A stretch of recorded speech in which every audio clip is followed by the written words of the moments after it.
Very warm welcome to one and all. I'm Dr. Sneha Thakur, Associate Professor, Department of Pharmacognosy, here to present you a lecture on novel drug delivery system that is phytosomes. Coming to the contents of the presentation, it includes introduction, structure, physical and chemical properties, advantages and disadvantages, preparation, evaluation, application, and the current marketed products. The term phytosome means where it includes two words, that is phyto, which means plant, and some means a cell-like. So the phytosomes are little cell-like structure which represent advanced form of herbal formulations containing bioactive phytoconstituents of herbal extracts that are surrounded by a lipid layer. So the most bioactive constituents are water-soluble compounds like flavonoids, glycosides. Because of their water-soluble property and the lipophilic outer layer, they show a better absorption and have a better bioavailability. So the structure of phytosomes consists of a phospholipid layer entrapping a water-soluble phytoactive constituent, forming a complex. The chemical properties of the phytosomes are complex because they form chemical bonds between the natural product and the phospholipids. So this is a kind of reaction where the amount of phospholipid and the substrate in appropriate solvents like glycerol are forming a complex.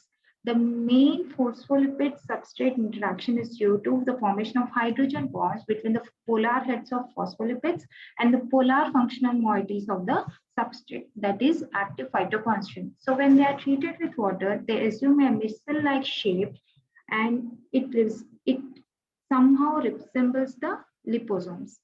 So the phospholipid layer which is surrounding the active phytoconstituent on reaching the site will release the active phytoconstituent at the target site. So the phytoactive constituents, which are water-soluble in nature, are entrapped by the phospholipid molecules. That's how they prevent the active phytoconstituents to be degraded easily by the enzymes, and they reach the target site with the help of the lipid bilayer. The biological properties include, these are the advanced forms of herbal drug products. Hence, they are better absorbed, utilized, and as a result, they produce better results than the conventional herbal extracts, which lack the systemic bioavailability. They are freely soluble in non-polar and aprotic solvents and also in the solvents which lack hydrophilic moiety. They are moderately soluble in fats and are insoluble in water. When compared with the phytosomes, when compared with the liposomes, the phytosomes have enhanced bioavailability because they entrap the drug in the phospholipid layer compared to the liposomes, which have drug entrapment in the outside the lipid bilayer. So if you compare the phytosome versus liposome, we can see the complex formation, that is formation of chemical bonds, and also assume there is an appropriate ratio between the phosphatidyl lipid layer and the active phytoconstituent. So hence it makes the phytosomes to be better absorbed than the liposomes and showing better bioavailability. So the constituents of the contents of the phospholipid are less in the phytosomes when compared to the liposomes. Advantages of phytosomes include enhanced absorption, which also improves the bioavailability. So as a result, we can see high entrapment efficiency, high permeation, and proper delivery of the drugs at the site of tissues. At the same time, due to the high absorption, we can see the dose required is also less. And also, additionally, the phosphatidylcholine acts as a hepatoprotective agent, which gives a synergistic effect. Phytosomes are shown better stability profiles, and also they are considered to be superior to liposomes in case of skincare products. They have an additional nutritional benefit. Disadvantages include when they are administered orally or topically, they limit the bioavailability and they can be quickly eliminated from the phytosomes. The phytoconstituents which are entrapped in the phytosomes can be quickly eliminated. They have a stability issue. The different additives used in the formulation of phytosomes include phospholipids, aprotic solvents, non-solvents, and alcohol. The phospholipids which are used widely are soya phosphatidylcholine, egg phosphatidylcholine, dipalmityl phosphatidylcholine, and phosphatidylethanolamine.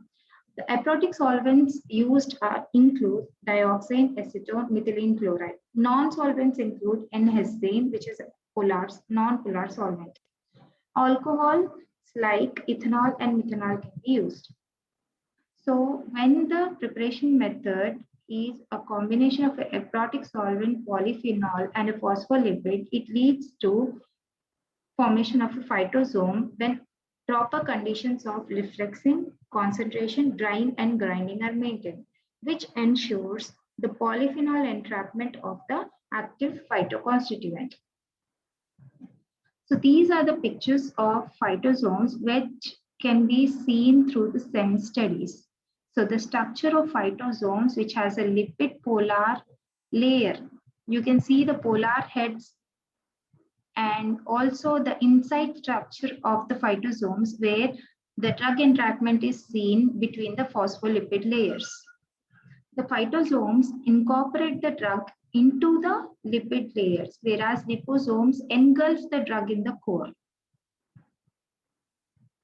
Coming to the preparation of phytosomes, when it can be prepared with the help of phospholipids by dissolving in organic solvents containing the drug extract, and that mixture of phospholipid in organic solvent along with the drug extract when dried or evaporated for solvent leads to formation of thin film, which when hydrated forms a suspension.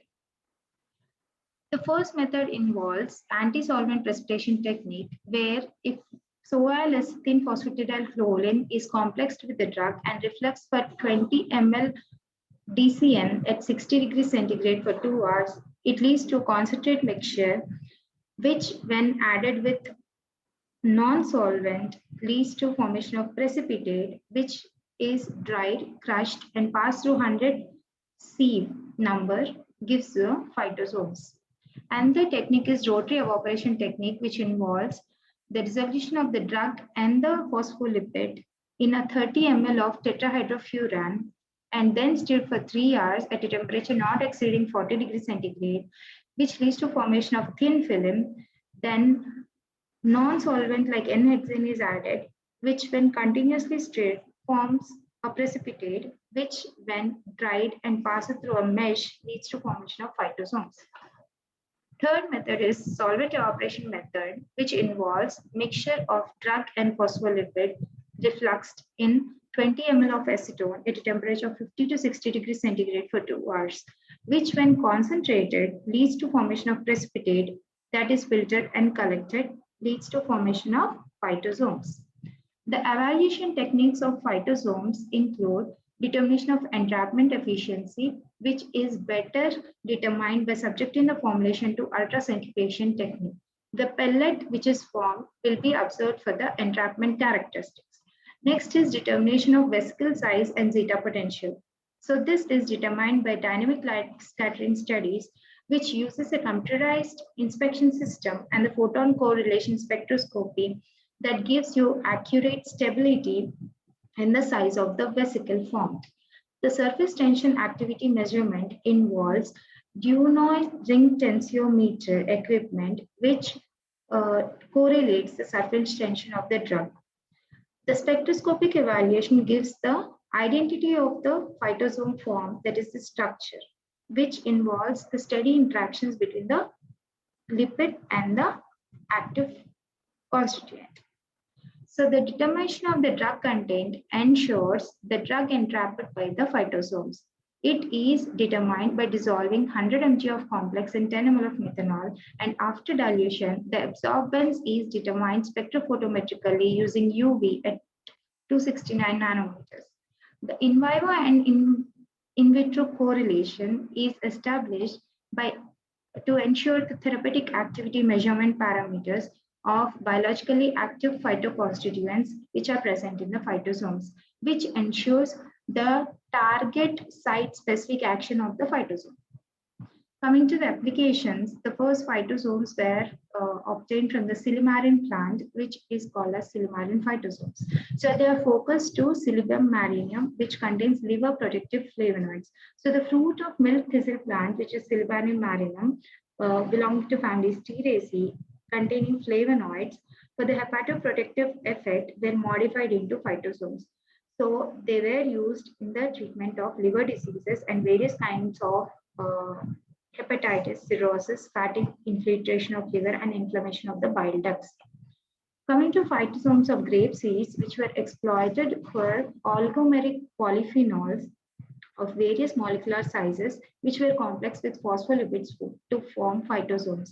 So these phytosomes were utilized for antioxidant activity and also for physiological defense. Also, phytosomes of green tea were synthesized and characterized for the presence of polyphenolic compound epigallocatechin 3-O-gallate, which is a potent modulator of several biochemical processes and also involved in the treatment of chronic degenerative diseases like cancer and atherosclerosis. So these green tea phytosomes were proven to be beneficial in antioxidant and anti-carcinogenic activities. The phytosomes of curcumin were developed and exploited for better antioxidant activity and also for prolonged deviation of action. So this is a list of phytosomes from different plants which were obtained from different herbal drugs and were indicative in treatment of different malfunctions or different diseases. So these are the marketed products currently available as phytosomes. So these are novel drug delivery systems ensuring target-specific action and enhanced bioavailability of herbal drug constituents which lack or which are limited in use due to their systemic bioavailability, absorption, and distribution. So the recent advancements in the herbal phytosomes are nano herbal phytosomes. So when you have nano phytosome, then you have appropriate particle size, less particular size, ensuring high-end bioavailability. These are the references for the topic, and thank you.